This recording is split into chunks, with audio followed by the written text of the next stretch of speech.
Operational update. We are tracking the shipment. 50 boxes of infected earth were brought into this country, and tonight we are hunting down the final few. It's a race against the sun and a test of our logistics. Before we hit the streets of Piccadilly, secure your clearance, subscribe, and authenticate the mission log like. I'm also checking the intelligence hubs in the comments. Where is the global squad monitoring from tonight? We are opening Chapter 20. As a medical student, I find the forensic trace here fascinating. Jonathan Harker is using shipping manifests and bribe money to map the Count's hiding spots. But look at the data. While we are winning the war on the streets, we are losing the battle inside the asylum. The infection is moving faster than our records can keep up. Stay sharp. The trail is getting hot. Let's open the file. Chapter 20. Jonathan Harker's Journal. October 1st evening. I found Thomas Snelling in his house at Bethnal Green, but unhappily he was not in a condition to remember anything. The very prospect of beer which my expected coming had opened to him had proved too much, and he had begun too early on his expected debauch. I learned, however, from his wife, who seemed a decent, poor soul, that he was only the assistant to Smollet, who of the two mates was a responsible person. So off I drove to Walworth, and found Mr. Joseph Smollet at home and in his shirt sleeves, taking a late tea out of a saucer. He is a decent, intelligent fellow, distinctly a good, reliable type of workman, and with a headpiece of his own. He remembered all about the incident of the boxes, and from a wonderful dog's-eared notebook, which he produced from some mysterious receptacle about the seat of his trousers, and which had hieroglyphical entries in thick, half-obliterated pencil, he gave me the destinations of the boxes. There were, he said, 6 in the cartload which he took from Carfax and left at 197 Chickson Street, Mile End, New Town, and another 6 which he deposited at Jamaica Lane, Bermondsey. If then the Count meant to scatter these ghastly refuges of his over London, these places were chosen as the first of delivery, so that later he might distribute more fully. The systematic manner in which this was done made me think that he could not mean to confine himself to 2 sides of London. He was now fixed on the far east of the northern shore, on the east of the southern shore, and on the south. The north and west were surely never meant to be left out of his diabolical scheme, let alone the city itself, and the very heart of fashionable London in the southwest and west. I went back to Smollet, and asked him if he could tell us if any other boxes had been taken from Carfax. He replied, "Well, Governor, you've treated me wearisome." I had given him half a sovereign, and I'll tell you all I know. I heard a man by the name of Bloxam say 4 nights ago in the Arn Hounds in Pincher's Alley, as Owie and his mate had a rare dusty job in a old oozep effect. There ain't a many such jobs as this air. I'm thinking that maybe Sam Bloxam could tell ye summit. I asked if he could tell me where to find him. I told him that if he could get me the address, it would be worth another half sovereign to him. So he gulped down the rest of his tea and stood up, saying that he was going to begin the search then and there. At the door he stopped and said, "Look, Governor, there ain't no sense in me keeping you I may find Sam soon or I mayn't. But anyhow, he ain't like to be in a way to tell you much tonight. Sam is a rare one when he starts on the booze. If you can give me an envelope with a stamp on it and put your address on it, I'll find out where Sam is to be found and post it ye tonight. But ye better be up arter him soon in the morning, or maybe you won't catch him, for Sam gets off main early, never mind the booze the night afore." This was all practical. So one of the children went off with a penny to buy an envelope and a sheet of paper and to keep the change. When she came back, I addressed the envelope and stamped it, and when Smollet had again faithfully promised to post the address when found, I took my way to home. We're on the track anyhow. I am tired tonight and want sleep. Mina is fast asleep and looks a little too pale. Her eyes look as though she had been crying. Poor dear! I've no doubt it frets her to be kept in the dark, and it may make her doubly anxious about me and the others. But it is best as it is. It is better to be disappointed and worried in such a way now than to have her nerve broken. The doctors were quite right to insist on her being kept out of this dreadful business. I must be firm, for on me this particular burden of silence must rest.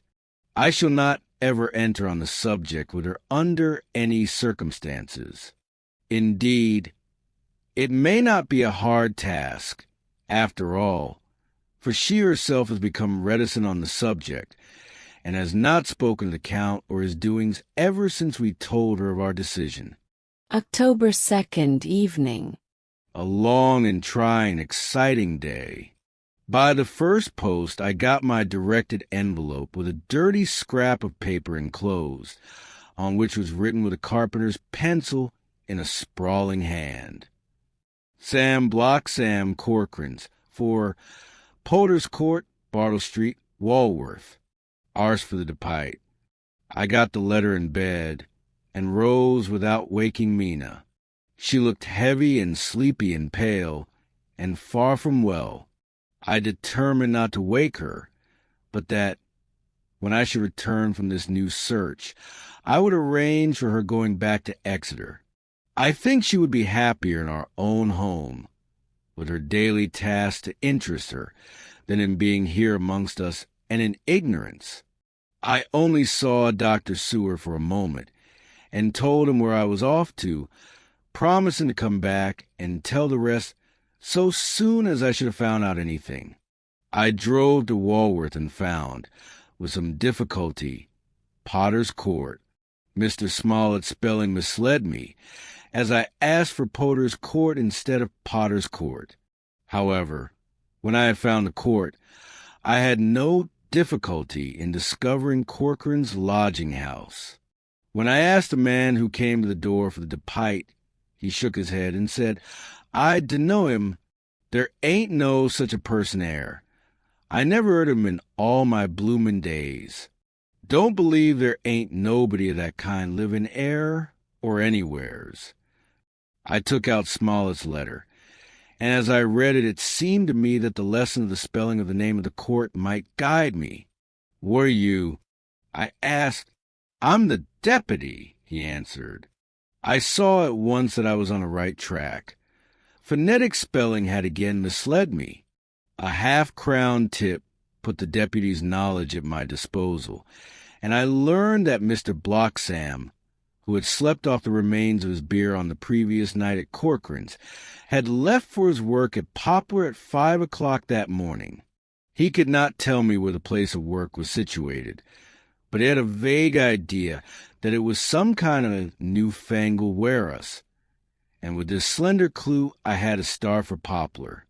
It was 12 o'clock before I got any satisfactory hint of such a building, and this I got at a coffee shop, where some workmen were having their dinner.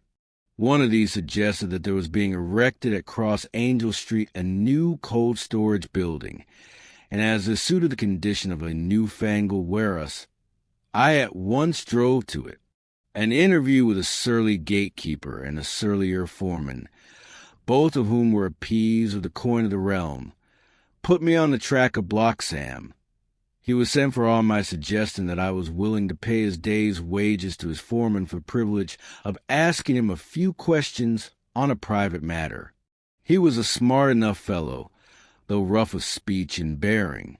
When I had promised to pay for his information and given him an earnest, he told me that he had made 2 journeys between Carfax and a house in Piccadilly, and had taken from this house to the latter 9 great boxes, main heavy ones, with a horse and cart hired by him for this purpose. I asked him if he could tell me the number of the house in Piccadilly, to which he replied, "Well, Governor, I forgets the number, but it was only a few doors from a big white church, or something of kind, not long built. It was a dusty old ooze, too, though nothing to the dustiness of the ooze we took the bloomin' boxes from." "How did you get into the houses, if they were both empty?" "There was the old party what engaged me awake in the ooze at Purfleet. He helped me to lift the boxes and put them in the dray. Curse me, but he was the strongest chap I ever struck, and him a old feller, with a white mustache, one that thin you would think he couldn't throw a shatter." How this phrase thrilled through me. "Why, he took up his end of the boxes like they was pound of tea, and me a puffin' and a blowin' before I got up in mine anyhow, and I'm no chicken neither." "How did you get into the house in Piccadilly?" I asked. He was there, too.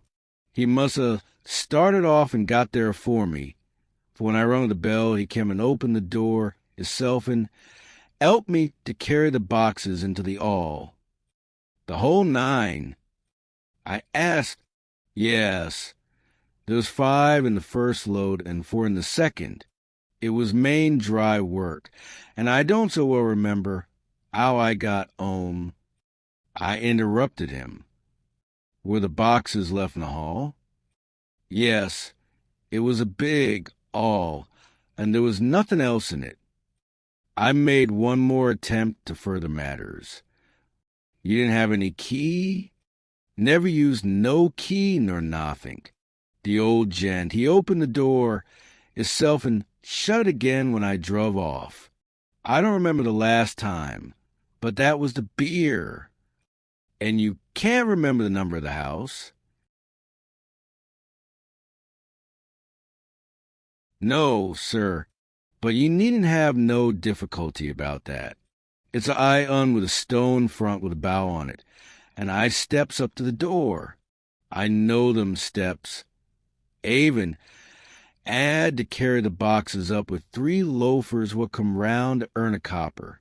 The old gent give them shillings, and they seeing they got so much, they wanted more. But he took one of them by the shoulder and was like to throw him down the steps, till a lot of them went away cussing. I thought that with this description I could find the house. So, having paid my friend for his information, I started off for Piccadilly. I had gained a new painful experience. The Count could, it was evident, handle the earth boxes himself.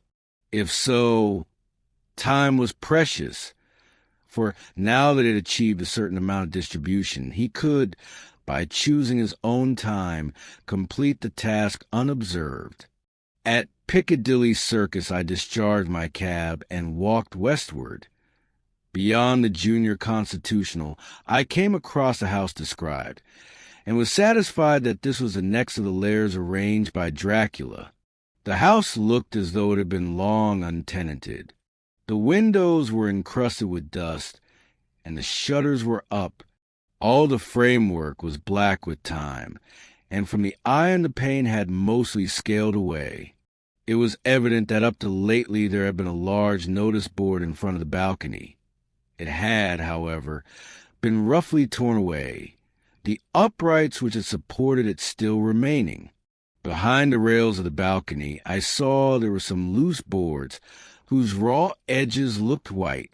I would have given a good deal to have been able to see the notice board intact, as it would, perhaps, have given some clue to the ownership of the house. I remember my experience of the investigation and purchase of Carfax, and I could not but feel that if I could find the former owner there might be some means discovered of gaining access to the house. There was at present nothing to be learned from the Piccadilly side, and nothing could be done.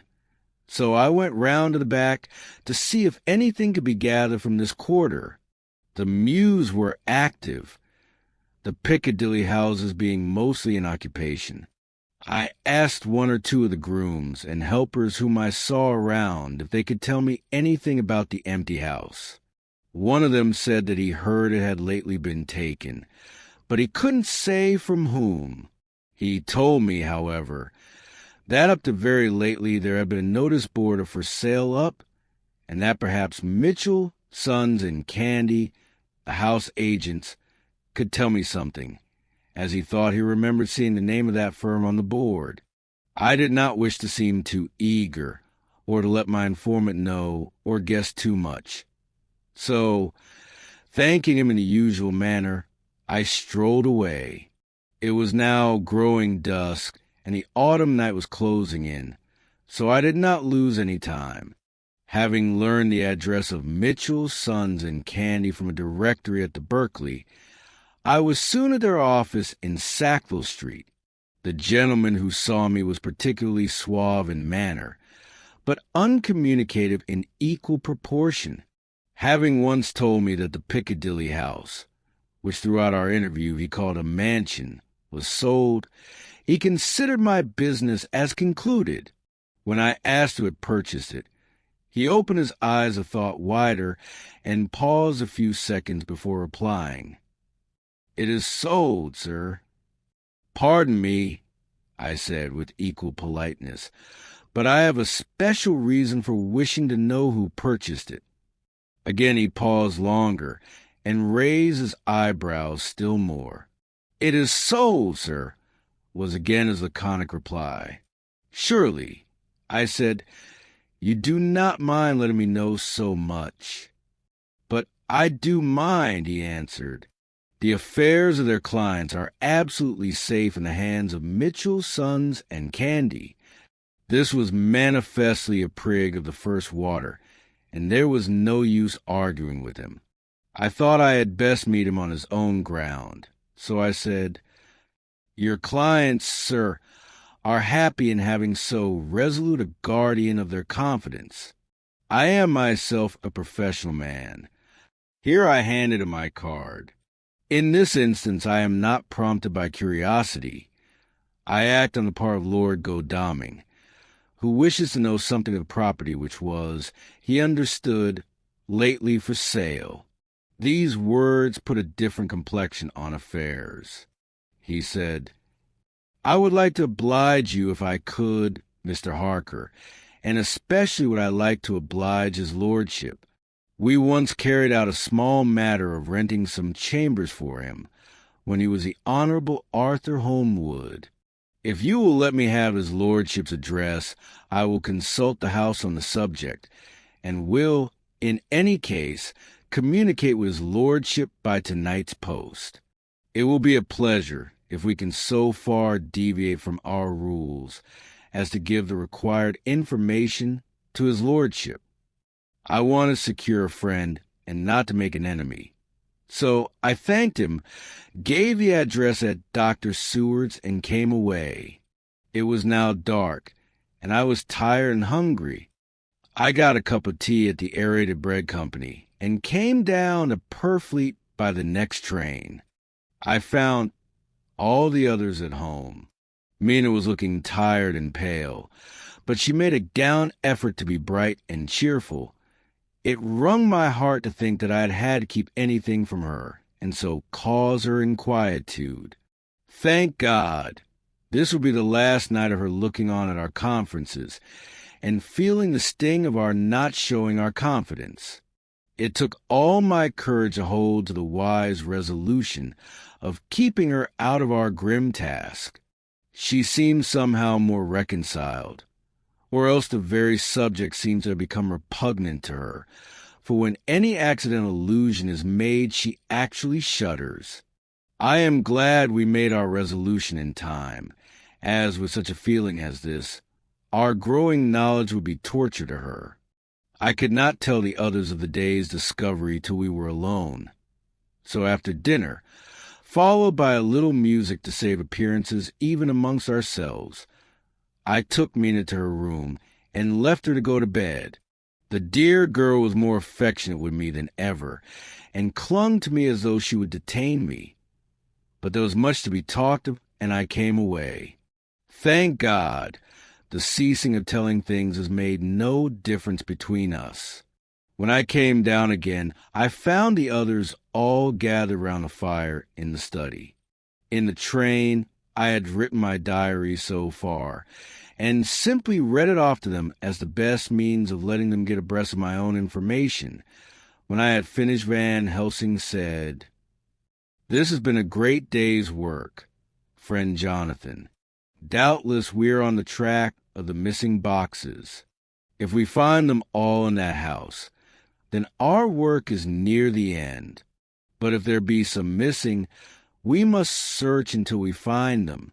Then shall we make our final coup and hunt the wretch to his real death."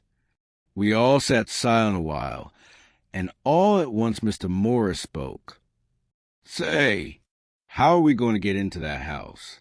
"We got into the other," answered Lord Godalming quickly. "But, Art, this is different. We broke house at Carfax, but we had night and a walled park to protect us. It will be a mighty different thing to commit burglary in Piccadilly, either by day or night. I confess I don't see how we're going to get in unless that agency duck can find us a key of some sort. Perhaps we shall know when you get his letter in the morning." Lord Godalming's brows contracted, and he stood up and walked about the room.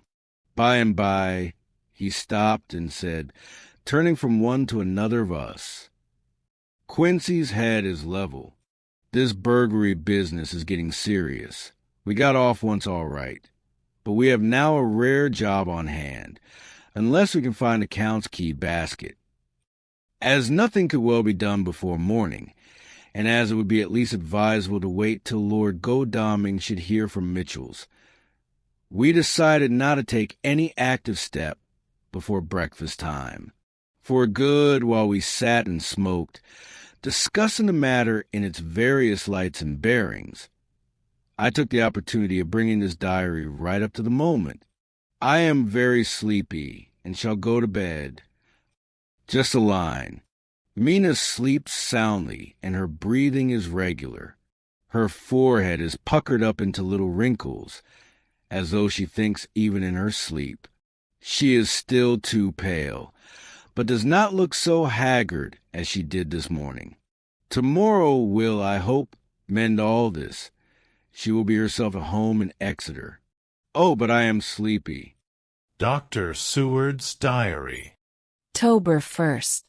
I am puzzled afresh about Renfield. His moods change so rapidly that I find it difficult to keep touch of them, and as they always mean something more than his own well-being, they form a more than interesting study. This morning, when I went to see him after his repulse of Van Helsing, his manner was that of a man commanding destiny. He was, in fact, commanding destiny, subjectively. He did not really care for any of the things of mere earth. He was in the clouds and looked down on all the weaknesses and wants of us poor mortals. I thought I would improve the occasion and learn something, so I asked him, "What about the flies these times?" He smiled on me in quite a superior sort of way, such a smile as would have become the face of Malvolio, as he answered me, "The fly, my dear sir, has one striking feature. Its wings are typical of the aerial powers of the psychic faculties. The ancients did well when they typified the soul as a butterfly." I thought I would push his analogy to its utmost logically, so I said quickly, "Oh, it is a soul you are after now, is it?" His madness foiled his reason, and a puzzled look spread over his face as, shaking his head with decision which I had but seldom seen in him, he said, oh no, I want no souls. Life is all I want." Here he brightened up. "I am pretty indifferent about it at present. Life is all right. I have all I want. You must get a new patient, doctor, if you wish to study zoophagy." This puzzled me a little, So I drew him on. Then you command life. You are a god, I suppose? He smiled with an ineffably benign superiority. Oh no, far be it from me to arrogate to myself the attributes of the deity. I am not even concerned in his especially spiritual doings. If I may state my intellectual position, I am, so far as concerns things purely terrestrial, somewhat in the position which Enoch occupied spiritually. This was a poser to me. I could not at the moment recall Enoch's appositeness. So I had to ask a simple question, though I felt that by so doing I was lowering myself in the eyes of the lunatic. And why with Enoch? Because he walked with God. I could not see the analogy, but did not like to admit it. So I harked back to what he had denied. So you don't care about life, and you don't want souls. Why not? I put my question quickly and somewhat sternly, on purpose to disconcert him. The effort succeeded. For an instant he unconsciously relapsed into his old servile manner, bent low before me, and actually fawned upon me as he replied, I don't want any souls. Indeed, I don't. I couldn't use them if I had them. They would be no manner of use to me. I couldn't eat them or... He suddenly stopped, and the old cunning look spread over his face, like a wind sweep on the surface of the water.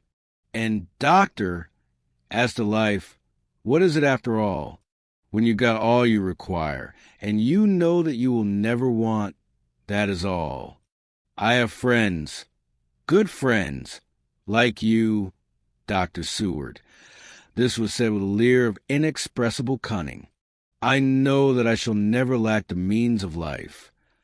I think that through the cloudiness of his insanity he saw some antagonism in me, for he at once fell back on the last refuge of such as he, a dogged silence.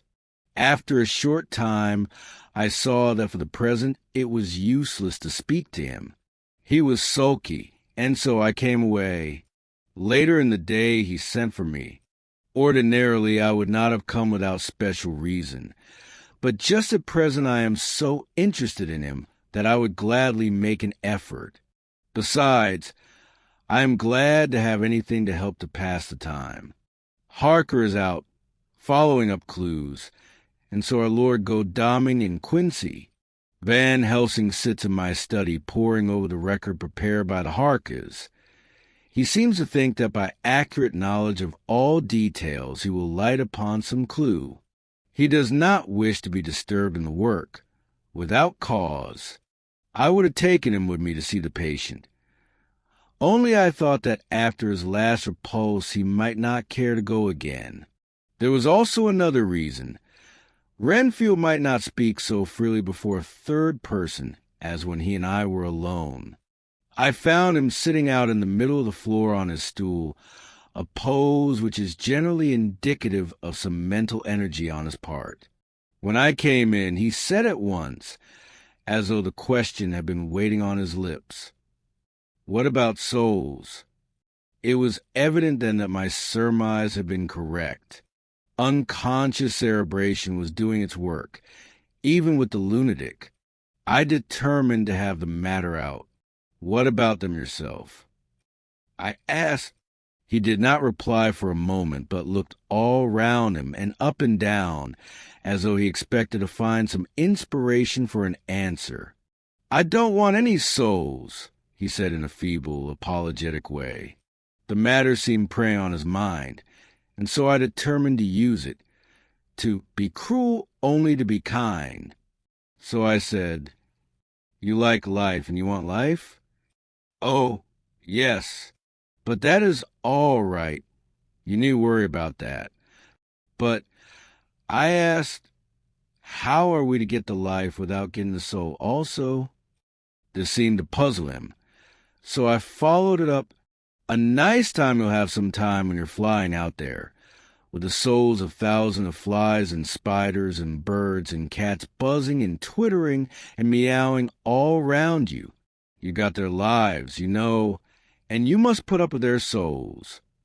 Something seemed to affect his imagination, for he put his fingers to his ears and shut his eyes, screwing them up tightly just as a small boy does when his face is being soaked. There was something pathetic in it that touched me. It also gave me a lesson, for it seemed that before me was a child. Only a child, though the features were worn and the stubble on the jaws was white. It was evident that he was undergoing some process of mental disturbance, and, knowing how his past moods had interpreted things seemingly foreign to himself, I thought I would enter into his mind as well as I could and go with him. The first step was to restore confidence, so I asked him, speaking pretty loud, so that he would hear me through his closed ears, "Would you like some sugar to get your flies round again?" He seemed to wake up all at once, and shook his head. With a laugh he replied, "Not much. Flies are poor things, after all." After a pause he added, "But I don't want their souls buzzing round me all the same." "Or spiders," I went on. "Blow spiders. What's the use of spiders? There isn't anything in them to eat or—" He stopped suddenly, as though reminded of a forbidden topic. So, I thought to myself, this is the second time he has suddenly stopped at the word drink. What does it mean? Renfield seemed himself aware of having made a lapse, for he hurried on, as though to distract my attention from it. "I don't take any stock at all in such matters. Rats and mice and such small deer, as Shakespeare has it. Chicken feet of the larder, they might be called. I'm past all that sort of nonsense. You might as well ask a man to eat molecules with a pair of chopsticks as to try to interest me about the lesser carnivora, when I know what is before me." "I see," I said. "You want big things that you can make your teeth meet in? How would you like to breakfast on elephant?" "What ridiculous nonsense you are talking." He was getting too wide awake, so I thought I would press him hard. "I wonder," I said reflectively, "what an elephant's soul is like." The effect I desired was obtained, for he at once fell from his high horse and became a child again. "I don't want an elephant's soul or any soul at all," he said. For a few moments he sat despondently. Suddenly he jumped to his feet, with his eyes blazing and all the signs of intense cerebral excitement. "To hell with you and your souls," he shouted. "Why do you plague me about souls? Haven't I got enough to worry and pain and distract me already, without thinking of souls?"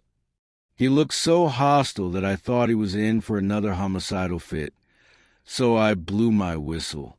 The instant, however, that I did so he became calm and said apologetically, "Forgive me, doctor. I forgot myself. You do not need any help. I am so worried in my mind that I am apt to be irritable. If you only knew the problem I have to face, and that I am working out, you would pity and tolerate and pardon me. Pray do not put me in a strait waistcoat. I want to think, and I cannot think freely when my body is confined. I am sure you will understand." He had evidently self-control, so when the attendants came I told them not to mind, and they withdrew. Renfield watched them go. When the door was closed, he said, with considerable dignity and sweetness, "Dr. Seward, you have been very considerate towards me. Believe me that I am very, very grateful to you. I thought it well to leave him in this mood, and so I came away. There is certainly something to ponder over in this man's state. Several points seem to make what the American interviewer calls a story. If one could only get them in proper order. Here they are. Will not mention drinking. Fears the thought of being burdened with the soul of anything. Has no dread of wanting life in the future. despises the meaner forms of life altogether, though he dreads being haunted by their souls. Logically, all these things point one way. He has assurance of some kind that he will acquire some higher life. He dreads a consequence, the burden of a soul. Then it is a human life he looks to, and the assurance? Merciful God, the Count has been to him, and there is some new scheme of terror afoot. Later. I went after my round to Van Helsing and told him my suspicion. He grew very grave, and after thinking the matter over for a while, asked me to take him to Renfield. I did so. As we came to the door, we heard the lunatic within singing gaily, as he used to do in the time which now seemed so long ago. When we entered, we saw with amazement that it spread out his sugar as of old. The flies, lethargic with the autumn, were beginning to buzz into the room. We tried to make him talk of the subject of our previous conversation, but he would not attend. He went on with his singing, just as though we had not been present. He had got a scrap of paper and was folding it into a notebook. We had to come away as ignorant as we went in. His is a curious case indeed. We must watch him tonight. Letter Mitchell, Sons and Candy to Lord Godalming. October 1st. My lord, we are at all times only too happy to meet your wishes. We beg, with regard to the desire of your lordship, expressed by Mr. Harker on your behalf, to supply the following information concerning the sale and purchase of number 347 Piccadilly. The original vendors are the executors of the late Mr. Archibald Winter Suffield. The purchaser is a foreign nobleman, Count de Ville, who effected the purchase himself, paying the purchase money in notes over the counter, if your lordship will pardon us using so vulgar an expression. Beyond this, we know nothing whatever of him. We are, my lord, your lordship's humble servants, Mitchell, Sons and Candy. Dr. Seward's Diary. October 2nd.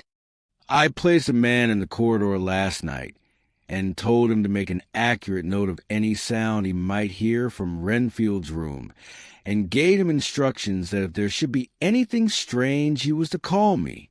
After dinner, when we had all gathered round the fire in the study, Mrs. Harker having gone to bed, we discussed the attempts and discoveries of the day. Harker was the only one who had any result, and we are in great hopes that his clue may be an important one. Before going to bed, I went round to the patient's room and looked in through the observation trap. He was sleeping soundly, and his heart rose and fell with regular respiration. This morning the man on duty reported to me that a little after midnight he was restless and kept saying his prayers somewhat loudly. I asked him if that was all. He replied that it was all he heard. There was something about his manner so suspicious that I asked him point blank if he had been asleep. He denied sleep, but admitted to having dozed for a while. It is too bad that men cannot be trusted unless they are watched. Today Harker is out following up his clue, and Art and Quincy are looking after horses. Godalming thinks that it will be well to have horses always in readiness, for when we get the information which we seek, there will be no time to lose. We must sterilize all the imported earth between sunrise and sunset. We shall thus catch the Count at his weakest, and without a refuge to fly to. Van Helsing is off to the British Museum looking up some authorities on ancient medicine. The old physicians took account of things which their followers did not accept, and the professor is searching for witch and demon cures which may be useful to us later. I sometimes think we must be all mad, and that we shall wake to sanity in strait waistcoats. Later. We have met again. We seem at last to be on the track, and our work of tomorrow maybe the beginning of the end. I wonder if Renfield's quiet has anything to do with this. His moods have so followed the doings of the Count that the coming destruction of the monster may be carried to him in some subtle way. If we could only get some hint as to what passed in his mind between the time of my argument with him today and his resumption of fly-catching, it might afford us a valuable clue. He is now seemingly quiet for a spell. Is he? That wild yell seemed to come from his room. The attendant came bursting into my room and told me that Renfield had somehow met with some accident. He had heard him yell, and when he went to him, found him lying on his face on the floor, all covered with blood. I must go at once.